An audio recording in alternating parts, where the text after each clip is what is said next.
জননেতা মৌলানা ভাসানীর সাধক বার্ষিক উপলক্ষে আয়োজিত আজকের অনুষ্ঠানের প্রধান অতিথি, বিশেষ অতিথি,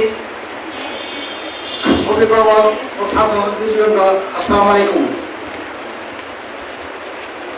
তো যাই হোক, আজকের যে ব্যক্তিকে নিয়ে আজকের এই আলোচনা, সেই আলোচনা একটা পাঠ হচ্ছে এই ব্যক্তিকে এক সময় যেভাবে হোক রাজনৈতিক পরিবর্তনের কারণে, রাজনৈতিক পরিস্থিতির কারণে তার যে অবদান, তার যে মূল্যায়ন, তাকে আমরা যেভাবে দেওয়ার কথা আসলে সেভাবে দিতে পারি, সেজন্য তাকে তার কাছে আমরা ক্ষমা প্রার্থী।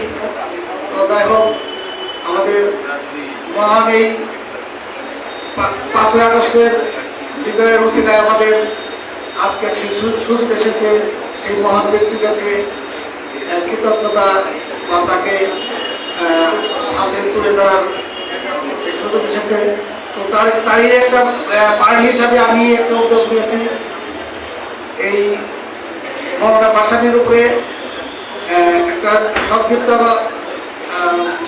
আলোচনা করব। আর এই ভাসানী সম্পর্কে যেহেতু আজকের ছেলেমেয়েরা অনেকে অবগত নয়, তাই আমরা একটা লেখার মাধ্যমে একটা বাচ্চাদের শিট দিয়েছি, যে শিটটা পরে ভাসানী সম্পর্কে জানবে, এমনকি ওই শিট দিয়ে গেলে কি বাচ্চারা তাদের মেধা যাচাই করবো আর কি, যে তারা আসলে এই লেখাপড়া যে যত মেধা হোক, লেখাপড়া পাশাপাশি হাতের লেখা সুন্দরের যে প্রয়োজন সবাই আপনারা জানেন, কিন্তু আমাদের দেশের অতীতের যে শিক্ষানীতি, সেই শিক্ষা ব্যবস্থায় আসলে এ ধরনের কোনো উদ্যোগ, এ ধরনের আয়োজন ছিল না। তাই আমরা এই শিক্ষাক্রমের দৈন্যতার কারণে আমরা সেই সুযোগ হাতছাড়া করেছি। এখন আমাদের সুযোগ এসেছে আমরা সামনে এগিয়ে যাবার। তো যাই হোক, আমাদের এই তরুণ প্রজন্মের শিক্ষার্থীদের সেবা নিয়ে উদ্যোগ নিয়েছি হাতের লেখার উপর। আসলে আমরা বিদ্যা বুদ্ধি, আমরা টাকা পয়সা বা পোশাক পরিচ্ছদে আমরা সবই খরচ করি। এই যে পড়াশোনা করতেছি, এত রাত দিন কষ্ট করে পড়াশোনা করতেছি, সবই ঠিক আছে, ক্লাসে ফার্স্ট টাইম হইতেছে বা হইতেছে, কিন্তু দেখা যায় যে হাতের লেখার বলতে অনীহা। আমি জানি না আমাদের এই শিক্ষক মন্ডলী কেন এই হাতের লেখার উপরে ওনারা গুরুত্ব দেন না। আমাদের এক সময় ছিল এই হাতের লেখা, যখন আমরা ক্লাসে ঢুকতাম তার আগে আমরা হাতের লেখা জমা দিতাম। হাতের লেখা কেমন, তার জন্য নাম্বার দেওয়া হতো, তার জন্য অনেক সময় লেখা না হলে আমাদের বেতন প্রহারে করত। সেই দিন আমরা দিনে দিন হারিয়ে যাচ্ছি।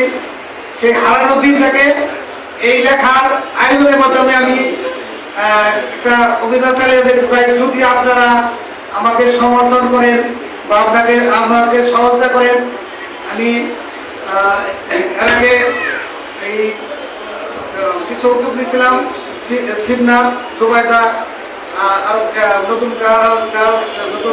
গার্লস স্কুলে বেশ কিছু নিয়ে একটা পার্টি করছে। আবার এদেরকে শহরের বিশেষ স্কুলগুলোকে নিয়ে আমি একটা প্রতিযোগিতার ব্যবস্থা করেছিলাম। সেটা হলো বিন্যাসী গার্লস, বয়েজ, সৃষ্টি, সদস্যের 4টে স্কুল, 3টে স্কুল, পুলিশ লাইন, কালেক্টর, তারপর বিবেকানন্দ। আমার মনে হয় টাঙ্গাইলের মধ্যে এই স্কুলগুলো সৃষ্ট। এই সৃষ্টদের মধ্যে আমি একটু দেখতে চাই এটাই যে এই হাতে লেখা প্রতিযোগিতা 250 খাতা পেয়েছি বা 250 প্রতিযোগিতা অংশগ্রহণ করেছে। তার মধ্যে আমার মনে হয়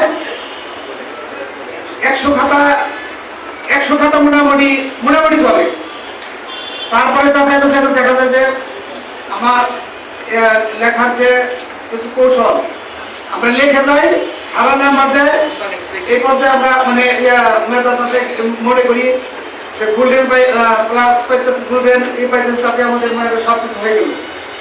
আদৌ লেখাপড়ার পাশাপাশি যে হাতে লেখার একটা জরুরি প্রয়োজন আপনারা নিজেরা জানেন যে পড়াশোনার পাশাপাশি লেখার কি গুরুত্ব। তো যাই হোক, আমরা এই পাশে আজকে যে আয়োজনের জন্য একটু দুঃখ প্রকাশ করছি, তা হলো আমরা স্বল্প সময় নিয়ে এই উদ্যোগটা নিয়েছি।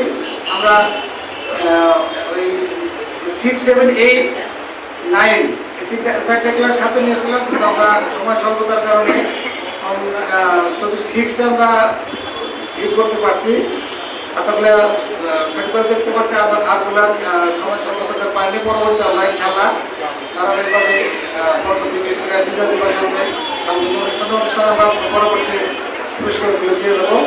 তো যাই হোক, আপনাদের কাছে আমার ব্যক্তিগত অনুরোধ থাকবে, আপনাদের ছেলেপুলে নাতি বলতে যা পরবর্তী জেনারেশন আছে তারা পোশাক আদি সবকিছু বাজারে ঢুকলে জুতো জামা ভালো মন্দ সবই বুঝে, কিন্তু হাতের লেখার প্রতি তাদের কেন অনীহা, এটা আপনাদের কাছে আমার অনুরোধ। আপনারা এই হাতের লেখার প্রতি আমাদের উৎসাহ দেবেন, যেন পরবর্তীতে আমাদের এই দেশ উন্নতির পাশাপাশি আমাদের হাতের লেখাও উন্নত হয়, আমাদের মেধা যাচাই হয়, তারা ভবিষ্যতে ভালো রেজাল্ট করতে পারে।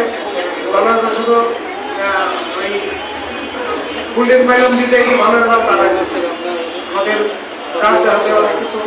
তো যাই হোক, আমি আর বক্তব্য দীর্ঘায়িত করবো না। আমাকে আপনারা সহযোগিতা করবেন, সবার কাছে দোয়া কামনা করে